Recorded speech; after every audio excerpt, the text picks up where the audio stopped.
Hello guys, welcome back to my channel. আজকে চলে আসলাম video করতে করতে মা বাড়িতে। আমার মা বাড়ি হচ্ছে চন্দননগর, স্ট্যান্ডার্ডটাই হচ্ছে আমার মা বাড়ি। পিছনে হচ্ছে গঙ্গা।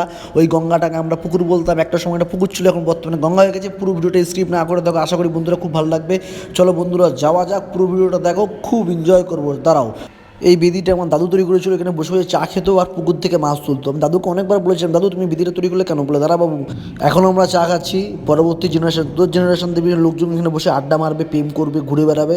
এর জন্য আমি এই বেদিটা এখানে তৈরি করে দিয়েছি। ঠিক আছে, চাপ নিস না বাবা, তুই যখন বড় হবি তখন তোর ছেলে বউন এখানে এসে আড্ডা মারবি আর চা খাবি আর পুকুর থেকে হচ্ছে মাছ ধরবি। তখন এটা আর পুকুর থাকবে না বাবা, তখন এটা গঙ্গা হয়ে যাবে, মহাসাগরে পরিণত হবে আজ বাদে কাল।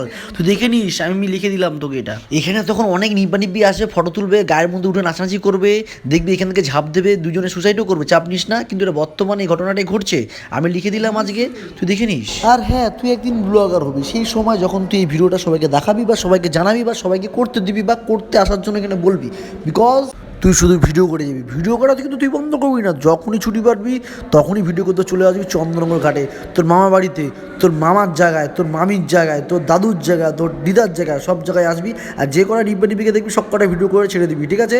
যাতে এরাও বুঝতে পারে যে জায়গাটা কোথায়, চন্দননগর। আর হ্যাঁ, এখানে বড় বড় হাঙর মাছ চলে এক সময়, ঠিক আছে বাবু? এখন এসব হাঙর মাছ চলে গেছে, সেই সমুদ্রের দীঘায় ফেঁকে পাঠিয়ে দিয়েছি আমি।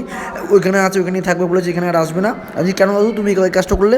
আমার নাম হরিদাস পাল, তো আমি বলেছি এর জন্য এখানে আর আসবে না। তুই চাপ নিস না বাবা, তুই নর্মালি ভিডিও করতে থাকবি। আর হ্যাঁ, আরেকটা কথা বলছি, এবার থেকে তুই মামার থেকে পরামর্শ নিবি, মামা কী বলবে সেটাই কথা শুনবি। চলো বন্ধুরা মামার কাছ থেকে শুনি মামা কী বলতে চাইছে। তার আগে একটা কথা বলি, ভিডিও কিন্তু স্কিপ না করে দেখো, আরও সুন্দর সুন্দর মজা লাগবে। তো মামার কাছে গেলাম, মামা বললো মামা কেমন আছো? মামা বলছে চুলটা তো বড় বড় করেছিস কেন? আজকে কেন মামা চুলটা ভালো লাগছে না, মোচটা ভালো লাগছে না? মা বলছে তোকে ভালো লাগছে কিন্তু তোকে হ্যান্ডসাম লাগছে না। আমি কেন? বলে তুই তো কালো, জম কালো, পিচের মতন তোকে চেহারা, তো কে তোকে হ্যান্ডসাম বলবে?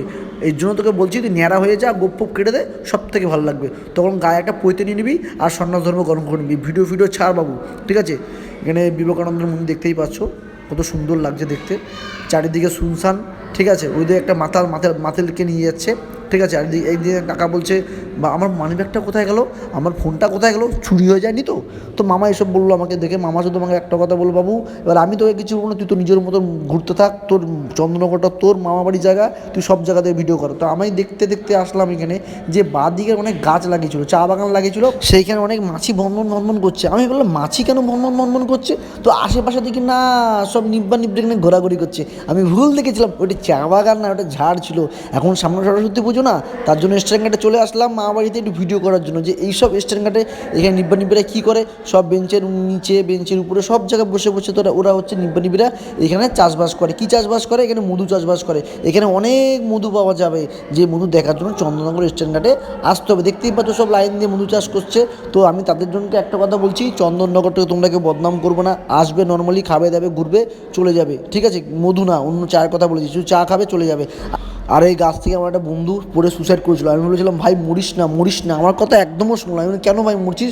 বলছে আমার গার্লফ্রেন্ডকে ফরাসি আমাদের লোকেরা নিয়ে গেছিলো ফরাসিতে, এর জন্য আমি এই দুঃখে আমি এই গাছ থেকে ঝাঁপ দিয়ে নিচে পড়ে সুসাইড করবো। তুই কোনো কথা বলতে এখানে আসবি না।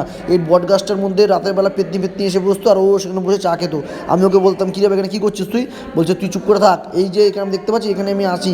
বয়স্ক মানুষগুলো ভয় পাচ্ছে, বলছি কী আছে গাছের মধ্যে? আর আমার একটা বন্ধু আছে আত্মা, ওইখানে দেখা যাচ্ছে, দেখো গাছটার উপরে বসে আছে ওইখানে। বলছে কই, আমারও দেখতে পাচ্ছে যে আপনি দেখতে পারবেন না ওকে, আমি একমাত্র আমি দেখতে পারি। ও মরে গেছে, ও এখানে এসে একসময় আড্ডা মারতো, আমার সাথে কত খেলেছে, কিন্তু এখন মরে গেছে, আর উপরে পেতনিদের সাথে বসে চা ফা খাচ্ছে। আপনার কাকে এখান থেকে চলে যান, বেকার দাঁড়াবেন না, আপনাদের গায়ে ভর করে নেবে, আপনারা কিন্তু পরে তান্ত্রিক কিছু করতে পারবেন না, পরে আমাকে রাখতে লাগবে। যদি ভিডিওটা ভালো লাগে থাকে, এরকম ভিডিও দিচ্ছি, অবশ্যই লাইক কমেন্ট শেয়ার করে সাবস্ক্রাইব করে কমেন্ট